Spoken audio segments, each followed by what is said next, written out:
Hola curioso, bienvenido a un video más. Cuando la mayoría de la gente piensa en Spider-Man, piensa en el amigable vecino Spider-Man que aparecía en los cómics de Marvel, así como en las películas de Marvel y Sony. Sin embargo, para la gente de Denver, en la década de 1940, el nombre significaba algo completamente diferente, y no era en el buen sentido, porque para ellos era el apodo de un vagabundo asesino que desapareció sin dejar rastro y logró evadir a la policía durante casi un año. ¿Cómo lo hizo? ¿Quién era exactamente la araña Denverman?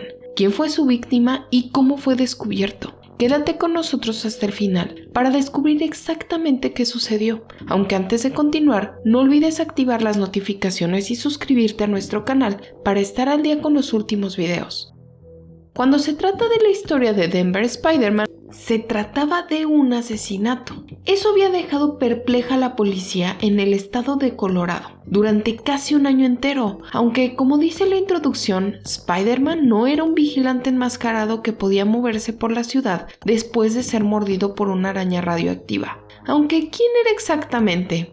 Theodore Coneys nació en Illinois en la década de 1880 y más tarde en la década de 1910 se mudó a Denver, donde permaneció hasta el final de su vida. Según los informes, cuando era niño, el hombre tenía mala salud, lo que había seguido aquejándolo hasta la edad adulta. Como resultado de sus problemas de salud y posiblemente también debido a la Gran Depresión, el hombre luchó por mantener un trabajo a largo plazo y a menudo se encontraba sin lugar para vivir excepto en los portales o callejones de la ciudad. El nombre de la víctima era Philip Peters. Era un jubilado de Denver y Rio Grande Western Railroad y había vivido en su casa de West Monchief durante más de 3 décadas. Estaba casado con Helen y sus hijos ya eran adultos, uno de los cuales vivía en Grand Junction.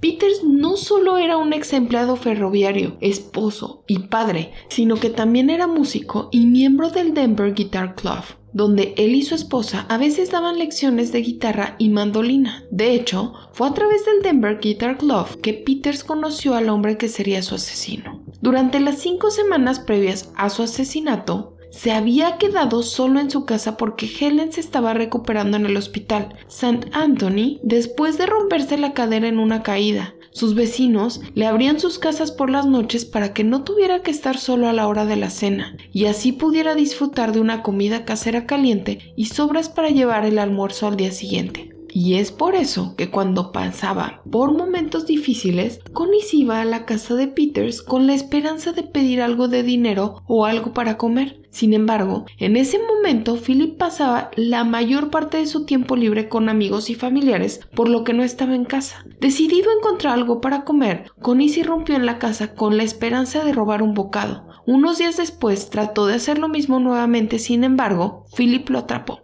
Era la noche del 17 de octubre de 1941 cuando Peters descubrió a un hombre alto y demacrado asaltando su nevera, que era un refrigerador compacto no mecánico. No se sabe si reconoció al hombre como Theodore o no, pero estalló una pelea entre ellos. Coney en un momento agarró un hierro fundido que estaba en el costado y comenzó a golpear al hombre hasta matarlo antes de huir. El cuerpo de Philip fue descubierto más tarde por sus vecinos preocupados y llamaron a la policía. Registraron la casa pero no pudieron encontrar ninguna evidencia del asesino y algunos habían comentado que era como si se hubiera desvanecido en el aire. Aunque no pudieron encontrar alguna señal de conflictos que tuviera Peters para que entraran a investigar y profundizar en el pasado para buscar enemigos, dado que el agresor no estaba a la vista y no habían muchas pruebas. Esperaban encontrar a alguien que odiara al hombre para quererlo muerto. Durante ese tiempo, la esposa de Philip fue dada de alta del hospital y regresó a casa, pero no estaba sola, ya que sus amigos se mudaron con ella para ayudarla con las tareas de la casa. Fue en los meses posteriores al regreso de la señora Peters que las cosas comenzaron a tomar un giro extraño.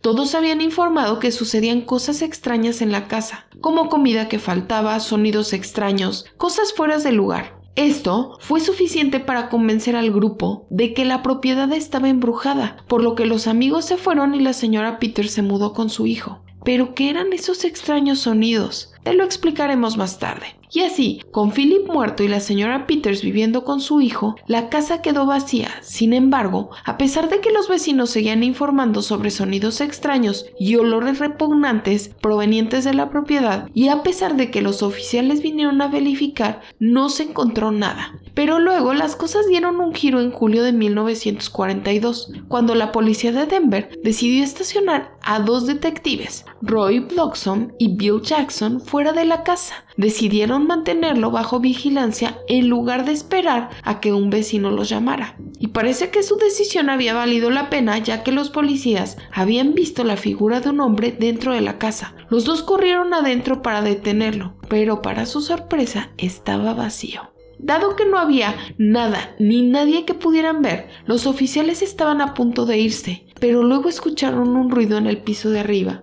Siguieron la fuente y se encontraron con las puertas de un armario. Lo habían abierto justo a tiempo para ver un par de piernas que desaparecían por una pequeña abertura en el techo que conducía al ático. Inmediatamente agarraron las piernas y tiraron de la persona atada a ellos hacia el suelo, y así habían atrapado a su criminal. El hombre fue detenido y llevado a la comisaría, donde confesó su crimen y les contó toda la historia. Según lo que Theodore le dijo a la policía, la decisión de golpear a Peters fue una fracción de segundo. Detalló cómo tras el asesinato decidió refugiarse en el ático, donde permaneció hasta julio. Para verificar su historia, la policía de Denver envió un oficial que sería lo suficientemente pequeño como para caber en el estrecho ático donde Connie se había hecho su hogar. Según informes, el hombre recogió sus desechos y no se había bañado durante tiempo que vivió ahí, lo que significaba que el hedor que encontró el oficial casi lo hizo vomitar. Hablando de esto en la prensa, el oficial en cuestión, Fred Sarnoff, había dicho: un hombre tendría que ser una araña para soportar mucho tiempo ahí. Los periódicos se dieron cuenta de eso y por lo tanto el hombre en la prensa fue apodado The Denver Spider-Man, creando una leyenda.